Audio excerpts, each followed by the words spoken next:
Alhamdulillahi Rabbil Alamin wa bihi nasta'in ala umuri dunya waddin wassalatu wassalam ala sayyidil mursalin wa ala alihi wa sahbihi ajma'in. Rabbi syrah li sadri wa yassir li amri wa hlul 'uqdatam min lisani yafqahu qawli wa la hawla wa la quwwata illa billahil 'aliyyil 'azim.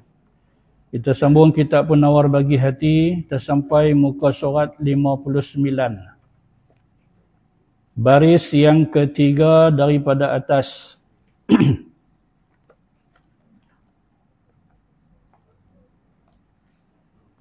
Jenis riak yang kelima. Jenis riak yang kelima, iaitu riak dengan pekerjaan. Seperti memanjangkan berdiri dan rukuk dan sujud di dalam sembahyang di hadapan orang lain. Ujung tu tambahan nak bagi kuat lagi kenyataan ini. Sebab apa? Sebab kita dah sebut dah dulu riak tu apa dia? Riak iaitu nak tunjuk kepada orang. Jadi bila sambung kat ujung tu ayat dia di hadapan orang lain, dia kejap lagi makna dah. Dia kemah lagi makna yang disebut sebagai riak ini. Jadi jenis yang kelima ini iaitu sesiapa. Riak adalah penyakit hati.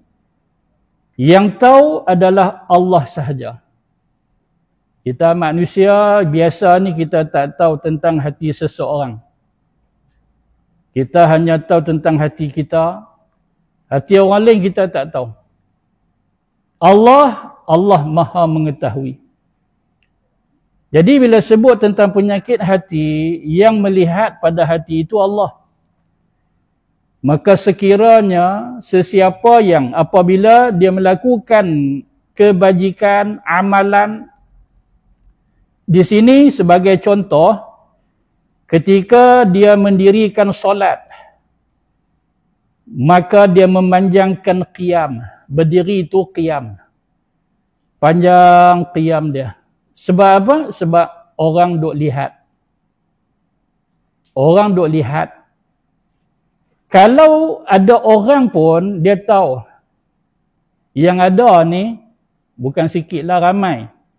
Tapi dia tahu, mereka yang ramai ni semua buta. Orang yang jenis nak menunjuk ibadat ni, dia takkan panjanglah berdiri. Sebab apa? Sebab tak ada yang melihat. Dia bukan pasal ada orang. Orang ada pun kau buta. Ini nama dia riak. Orang yang tidak riak, dia ikhlas kepada Allah Ta'ala, tak ada siapa pun. Macam itulah solat dia. Tak ada siapa. Ramai macam tu juga. Yang melihat, yang buta, macam tu juga ibadat dia. Bila dia solat, sekiranya kalau solatnya seorang diri, dia boleh tentulah masa dia nak berdiri, berapa lama, satgi nak rokok, satgi nak sujud. Tapi kalau dia sebagai imam, maka dia ada undang-undang dia. Imam, dia tak boleh sesuka hati dia. Sebab apa? Sebab wajib dia meraihkan jamaah. Dia kena pentingkan makmum, imam ni. Tapi kalau solat yang tertentu, contoh dia macam subuh, Isyak, yang tu insya-Allah boleh untuk dipanjangkan solatnya, kerana ada hadis, ada riwayat, ada solat-solat tertentu yang disunatkan untuk kita panjangkan qiyam. Tapi kalau maghrib yang tak sah, kita dah solat fardu maghrib, ya waktu yang ringkas, dia tak boleh kita nak panjangkan dia. Jadi begitu. Maka antara riak yang kita sebut di sini, di sudut amalan, apabila seorang itu qiyam, Ketika solatnya, dia panjangkan. Dan kalau seorang itu solat, kita tengok, bukan sembahyang berjamaah, kalau sembahyang jemaah kita nak tengok buat apa. Habis kita sembahyang, dia pun mula solat kita tengok. Tak rokok lagi. Jangan kita tuduh dia riak. Jangan. Kan? Sebab apa? Sebab kita dah sebut dah tadi, riak hanya Allah Ta'ala yang tentukan. Dia tahu apa yang ada pada sudut hati korang tu. Itu contoh yang pertama, apabila dia qiyam, dia panjangkan qiyam dia. Kalau panjang qiyam dia, kerana dia baca surah yang panjang, ayat-ayat yang panjang, sekalipun, sekiranya kalau dia nak menunjuk, riak lah. Kan? Dia kata apa siapa nak tuduh aku riak? Bukan tuduh. Sajalah sembang dengan hang, kok-kok hang riak. Sebab tengok tak sah berdiri lama. Minta maaf kalau aku tuduh yang tak betul ni. Dia kata hang memang tepat tuduhan. Tepat tuduhan. Bagus kawan ni mengaku. Dia kata hang ni pandai scan aku. Betul ya, aku riak. Tak salah. Kan? Ni mujurlah kita kawan ni. Aku pun tak abang kat siapa. Kita berdua saja, sudahlah. Tak usah duk riak dah. Kan? Buatlah kerana Allah Ta'ala. Jadi sebab itu kita jangan cepat menyangka buruk lah. Kita sebut sebagai su'uzan. Menyangka buruk. Jangan. Kan? Mungkin dia ada sebab-sebab tertentu. Mungkin juga dia tertidur. Jangan buat main tu. Tengah sembahyang boleh tidur. Pasal apa pula? Dia tidur mesti jatuh. Pasal apa jatuh? Saya kalau tidur jatuh. Tuhan. Oh ni cakap. Nampak? Tidur bawah tak apalah. Tidur berdiri pun tak jatuh. Kawan praktik tak tahu kok mana. Kan? Jadi begitu. Riak ni soal hati. Maka sekiranya seorang itu macam ni keadaan dia. Kerana ada orang, kerana orang duk lihat, maka dia panjangkan qiyam dia, rosak ibadat dia. Sebab ada penyakit hati yang nama dia riak. Dan rokok, sopa juga. Yang elok-elok lah. Kalau jenis letak-letak bangkit tu, itu dia pun tak mau buat pasal orang duk tengok. Dia pun tahu kata kalau tak ada tamak ninah, batal lah rokok, batal lah sembahyang. Bila sebut di sini dan rokok dan sujud bermaksud serupa qiyam. Iaitu dia panjangkan rokok dia. Apa maksud panjangkan rokok? Bukan panjangkan badan macam tu panjang. Panjang kok mana? Badan kita sehitu je. Lama lah. Kan? Memanjangkan rokok maksud lama dia ketika rokok dia. Dia tak nak naik ke tak? Dia duk sebut dalam hati dia. Dia tak habis dah 3 kali sebut. Nak naik ke tak? Saya orang duk tengok ni. Itulah contoh dia. Riak lah tu. Kita bila kita dah baca dah. Subhana rabbiyal azimi wa bihamdih. Ambil nafas baru, sebut sekali. Ambil nafas baru, sebut sekali. Ni lama agak ni. Pasal apa? Pasal baca 3 kali dengan 3 nafas. Tak apa. Itu bacaan yang sempurna. Kita buat ibadat kerana Allah.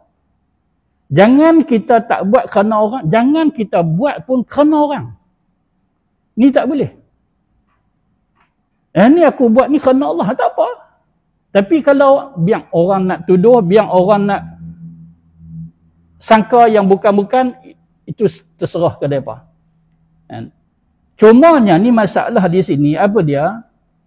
Dia tak cukup dengan 3, dia tambah 4, dia tambah 5. Selagi orang duk ada, orang duk tunggu tengok. Mereka ni pun pakat.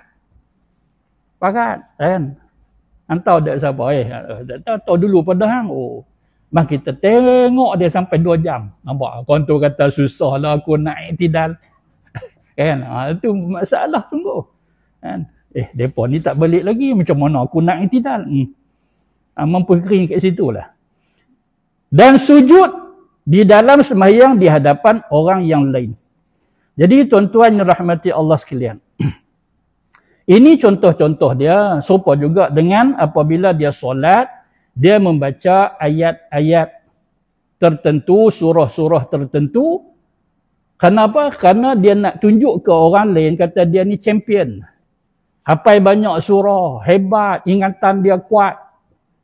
Sekira dia rasa begitu, riak lah. Lain pada yang tertulis di sini, qiyam, rokok, sujud, apa pun. Dia buat elok solat dia, keseluruhan dia, kerana nak bagi orang tengok. Keseluruhan dia, riaklah juga. Maka, hal ini pernah berlaku dekat seorang sahabat Nabi nama Sa'ad bin Abi Waqqas. Ini cerita tentang Sa'ad bin Abi Waqqas yang telah dirakam dalam Sahih Bukhari. Sa'ad bin Abi Waqqas, hebat ni. Sehingga tak perlu kita sebut tentang dia. Sehingga, tapi kadang-kadang kena sebut sebab kita bukan tahu semua. Kan? Tahu mana yang selalu kita duk sebut atau selalu kita duk dengar lah. Abu Bakar, Omar, Osman, Sayyidina Ali, kan? Aisyah, Khadijah. Sebab apa? Sebab Sa'ad bin Abi Waqqas, dia bukan orang yang terasing. Dalam senarai sahabat Nabi yang hebat-hebat. Dia salah seorang sahabat Nabi yang Nabi sebut dijamin syurga. 10 sahabat Nabi yang dijamin syurga. Sa'ad bin Abi Waqqas. Cerita iaitu pada zaman Sayyidina Omar Al-Khattab menjadi khalifah. Sayyidina Omar lantik dia sebagai gubernur Kufah. Kufah kat mana? Iraq. Satu lagi Basrah. Kufah. Dia jadi gubernur kat situ. Memang Sayyidina Omar ni, satu orang apabila dia lihat kecenderungan, sokongan ke atas satu-satu individu, nampak luar biasa. Takut mereka ni tersalah niat dan sebagainya, maka dia akan ubah serta-merta. Sebagai contoh, iaitu ketua perang Khalid Al-Walid. Dia pecat Khalid Al-Walid, dia ganti orang lain. Sebab apa? Sebab nampak semangat tu dekat Khalid. Abang-abang kata Khalid pun nak ikut sama. Oh, nampak lain macam ni. Terus dia pecat. Ganti orang lain. Serupa juga apa yang berlaku kepada Sa'ad bin Abi Waqqas. Ada bunyi-bunyi yang tak berapa nak syok dengar. Dia pecat Sa'ad bin Abi Waqqas, lalu diganti dengan sahabat nama Ammar sebagai gubernur di Kufah. Kemudian dia nak memastikan sendiri, dia pergi jumpa penduduk Kufah, dia jumpa sekali dengan Sa'ad bin Abi Waqqas. Bunyi-bunyi itu, iaitu mereka kata bahawasanya Sa'ad bin Abi Waqqas, bukan semua. Tak tahu tuhmahan ini, fitnah ini mai daripada siapa. Tapi bunyi macam tu. Sayyidina Omar kata kepada Sayyidina Sa'ad bin Abi Waqqas, mereka bagi tahu dekat aku bahawasanya kamu ni tidak baik ketika solat. Betul ke tak betul macam tu? Solat tak betul macam mana ni? Mereka sampaikan berita itu kepada aku, aku dengar tak berapa puas hati. Tapi aku nak dengar sendiri daripada hang. Maka Sa'ad bin Abi Waqqas kata, wahai Amirul Mukminin, sesungguhnya saya solat seperti mana yang saya dapat daripada Nabi SAW. Ini perkataan Sayyidina Omar radhiyallahu anhu, ya Aba Ishaq, inna haula yaz'umuna annaka la tuhsinu tusalli. Apa maksudnya? Wahai Abu Ishaq, ini gelaran kepada Sa'ad bin Abi Waqqas. Sesungguhnya mereka, iaitu warga Kufah, menuduh bahawa kamu tidak cantik ketika solat. Betul ke tak betul macam tu? Lalu dijawab oleh Sa'ad bin Abi Waqqas. Dia kata apa? Amma anna wallahi fa inni kuntu usalli bihim salata Rasulillah sallallahu alaihi wasallam. Wahai Amirul Mukminin, sesungguhnya saya demi Allah, ketika solat bersama dengan mereka, aku jadi imam, mereka makmum, macam mana yang Rasulullah jadi imam kepada para sahabat. Macam tu yang aku buat. Ma akhrimu anha usalli salat al-isya' fa arkudu fil ulayain wa akhifu fil ukhrayain. Maksudnya, ketika solat fardu isya' yang baru, pasal tak bunyi lagi, berita tuduhan itu tak bunyi lagi, yang terbaru iaitu solat isya' berjamaah dengan warga Kufah. Wahai Amirul Mukminin, isya' baru ni saya jadi imam, mereka makmum. Seperti mana biasa, rakaat 2 yang mula saya panjangkan sebab baca surah. Rakaat yang kedua dah tak ada surah, saya pun habis baca Fatihah, saya pun rokok. Itu yang saya buat. Maka Sayyidina Umar kata apa dia? Zaka dhann bika ya Aba Ishaq. Aku rasa begitu kamu akan jawab. Tahu dah? Sa'ad bin Abi Waqqas memang dia apa? Di fitnah, dituhmah dan sebagainya. Dia kata ni semua autar belakang ni. Bahasa kita lah, kita kata autar. Ni tak betul ni. Betul dia khianat dekat Sa'ad bin Abi Waqqas. Tanya tuan tubuh sendiri, betul aku duk sangka macam tu lah nak jawab. Maka Sayyidina Umar ni, ini cerita dia cukup panjang. Tuan-tuan boleh rujuk dalam Sahih Bukhari. Sagi saya akan sebut nombor dia, tuan-tuan buka kitab Sahih Bukhari, tuan-tuan tengok sendiri. Riwayat dia panjang. Sayyidina Umar dia tak puas hati sehingga kan Sayyidina Umar tanya seorang demi seorang warga Kufah, semua jawab hai yang sama, betul kami semayang ikut dia, cantik, elok, teringat masa semayang dengan Nabi. Ada yang jawab macam tu. Cuma ada satu orang saja. Cuma ada satu orang yang tiba-tiba sahaja dia kata yang lain. Maka orang Syak dialah yang punca. Orang Syak dia yang punca. Sebab apa? Sebab bila tanya seorang per seorang, maka orang semuanya menyokong Sa'ad bin Abi Waqqas. Tak pun. Elok, biasa. Kami puas hati kalau dia jadi imam, kami syok. Ni kok mana pula? Tiba sampai kat satu orang, kawan ni dia kata apa dia? Orang ni siapa dia? Orang ni iaitu digelar sebagai Abu Sa'dah. Nama dia Usamah bin Qatadah. Usamah bin Qatadah. Dia berdiri, maka dia kata, Amma iz nashattana fa inna Sa'dan kana la yasiru bis-sariyah wa la yaqsimu bis-sawiyah wa la ya'dilu fil qadiyah. Dia kata, saya ni tak puas hati dengan tiga tadi. Orang duk kata dia yang punca. Tuduh kata Sayyidina Sa'ad bin Abi Waqqas memang semayang dia nak menunjuk-nunjuk. Oh, dia berdiri lama. Dia tak berdiri lama pun. 2 rakaat yang mula memang berdiri lama. Nabi buat macam tu. Rakaat yang kedua, yang kalau Isyak ni 4 rakaat, yang kedua, mana berdiri lama? Habis Fatihah, saya rokok. Dia kata apa? Dia kata Sa'ad nak menunjuk-nunjuk semayang dia. Ini lah dalam tajuk yang kita sedang sebut ni. Apa dia? Riak pada amalan ni. Terus dia kecam.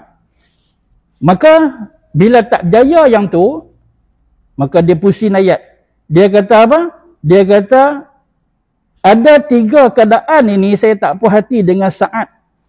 Yang pertama, peperangan, dia suruh orang masuk. Dia tak masuk. Itu yang pertama. Yang kedua, bila pembahagian harta rampasan, dia ambil banyak. Dia tak bagi sama rata. Yang ketiga, tidak bersikap adil ketika menjatuhkan satu-satu hukuman. Maka apa yang Sa'ad bin Abi Waqqas jawab?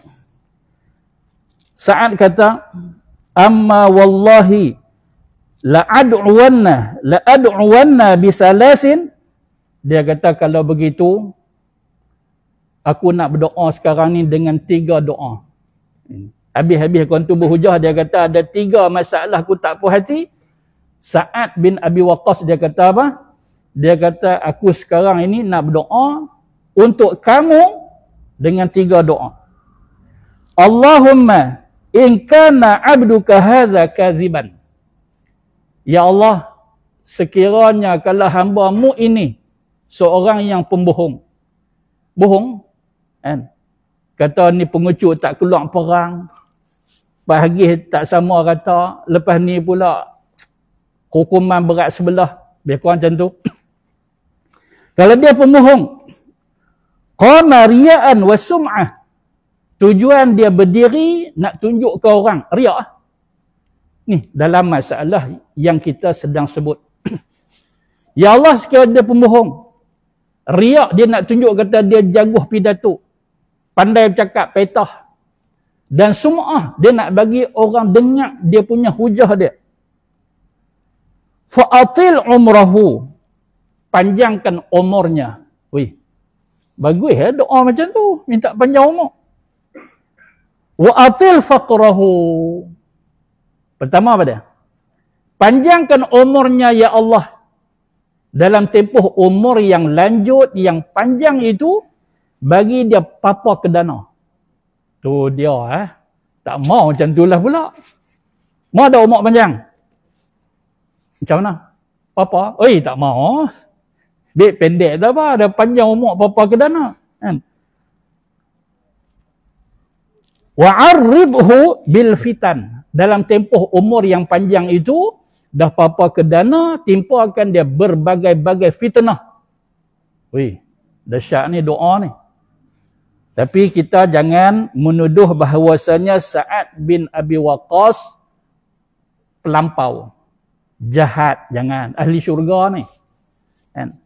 Ni rasa macam tak betul Ustaz ni. Ni mesti palsu. Palsu apa? Dia duduk dalam Sahih Bukhari. Kan? Cuma adalah ulama berhujah dengan peristiwa ini boleh ke tidak boleh. Kan? Kawan tu mungkin melawak. Kan? Kawan tu mungkin melawak. Dia nak tengok macam mana respon Sa'ad bin Abi Waqqas. Padahal berani. Sama kata adil. Tak berat sebelah. Saja. Ada yang kata macam tu kan. Tapi sebenarnya, bila berdasar kepada peristiwa ini, seorang yang apabila teruk. Kan? Dihujani fitnah demi fitnah. Mungkin ada peristiwa yang berkaitan sebelum pada ini. Ada berapa kali dah. Teruk dah ni. Tahap yang teruk dah ni. Tu kan, begitu. Jadi sebab itu ulama tak kata apa dengan doa ini. Cuma terbaik kita serah kepada Allah. Kan? Sebab doa ni, doa yang cukup dahsyat. Panjangkan umurnya dalam tempoh yang lanjut usia itu bagi dia fakir betul-betul. Lepas tu pula ditimpa dengan pelbagai fitnah demi fitnah. Sampai ke habis umur. Berat tu doa macam tu. Kan? Kalau mampu, tak usah kata apa. Tapi ingat, doa orang yang dizalimi mustajab. Allah mustajab doa Sa'ad bin Abi Waqqas. Apa yang berlaku? Iaitu wakana ba'du iza su'ila yaqul, apabila umur dia yang lanjut, orang yang tak kenal dia, tengok, Tok Wan ni, siapa duduk kat sini? Tok Wan, ini dialog saya buat lah. Tak jumpa dalam Sahih Bukhari, saya pergi duduk cari pula, mana Ustaz kata yang tu, saya habang, saya siap. Dialog ni saya tambah sikit lah. Kan? Tok Wan ni tak ada keluarga ke? Ada pakat meninggal. Tok Wan dah umur berapa dah? 100 lebih apa? Kan? Dia begitu. Tak ada rumah mana, nak ada rumah mana apa. Kan? Fakir, miskin, papa kedana ni. Dia begitu. Bila ditanya tentang dia, maka dia jawab, Syekhun kabirun maftun. Aku sekarang ini satu orang yang terlalu lanjut usia dan telah ditimpa fitnah. Telah ditimpa fitnah. Asabatni da'watu Sa'di. Iaitu dahulu ketika masa aku muda sihat dulu. Tak macam ni lah tua yang teruk. Aku telah fitnah satu orang nama dia Sa'ad. Maka dia doa ketika itu, doa dia mustajab. Lah aku rasa doa mustajab dia tu. Dengan umur yang lanjut, tak ada pekerjaan apa, makan sisa-sisa yang dia jumpa, memang fakir sungguh. Apa pun tak ada. Sana sini jalan, kalau ada makanan tu rezeki dia. Kan? Lepas tu ditimpa fitnah. Qala Abdul Malik, fa ana ra'aituhu ba'du. Perawi hadis ni dia kata, setelah beberapa lama, dia lihat apa yang berlaku kepada Usamah tadi ni. Abu Sa'dah. Usamah hati-hati. Ramai sahabat nama Usamah. Kan? Ini Usamah bin Qatadah. Abu Sa'dah. Abdul Malik ni dia kata apa dia? Dia kata satu ketika, aku melihatnya, qad saqata hajibahu. Dua kenin dia terlalu tua, jatuh tutup dua biji mata. Dia kendong, kan? Landok turun. Bila dia nak tengok, dia kena selak. Angkat, selak tengok. Lepas-lepas gelap. Dia bukan buta. Kan? Tapi terlalu tua, tak tahulah tua. Umur berapa tak tahu yang tu. Kan? Kita kenal kan orang dekat 100, umur 90, 100 tak macam tu pun. Handsome lagi. Kalau macam tu Ustaz rasa 300 apa umur dia. Tu dia umur 300. Kan? Ni, kelopak mata ni tutup mata. Kan? Ala ainaihi minal kibar. Oleh kerana terlalu tua, sampai dua kelopak mata ni turun tutup dua biji mata dia. Wa innahu la yata'arradu lil jawari fi turuqi yaghmizuhunna. Apa maksud dia? Maksudnya, dah lah dia tengok terlalu tua, jalan pun dah, faham lah. Kan? Medah tua ni badan kuat duk merosot, bongkok. Kan? Tak tahu tungkat dia tak habang lah. Dia tak habang itu, kita nak reka pun tak mau lah. Kan? Tungkat berapa Ustaz dia pakai? Kursi roda. Yang tu duk tambah banyak sangat. Kan? Ceritanya ketika itu dengan makanan dia, sisa-sisa yang ada kat tong sampah. Ini saya dapat daripada profesor saya. Cerita tentang dia dulu masa kita mengaji. Makanan dia cari kat tong sampah. Kan? Tengok tong sampah, Allah, tak tih. Tidak, nak makan apa? Tak ada siapa dah nak peduli ke dia. Dan di sini yang dikatakan antara fitnah yang kena pada diri dia, dia jadi perangai buruk ketika itu. Tak padan tua. Dia tengok anak-anak dara lalu kan. Besiu pun tak apa nak bunyi elok. Kan? Gigi pun tak ada. Kan? Tak apa nak bunyi menyembuk yang liang kan.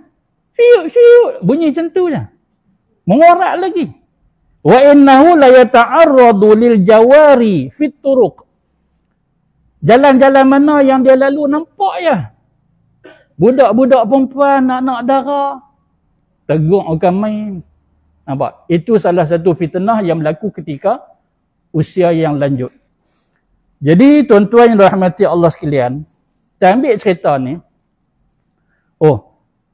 Untuk tuan-tuan nak lihat dia punya sumbernya, baik saya sebut di sini, iaitu dalam Sahih Bukhari, kitab Al-Azan, bab wajib membaca surah Al-Fatihah Nampak ada kaitan dengan sembahyang.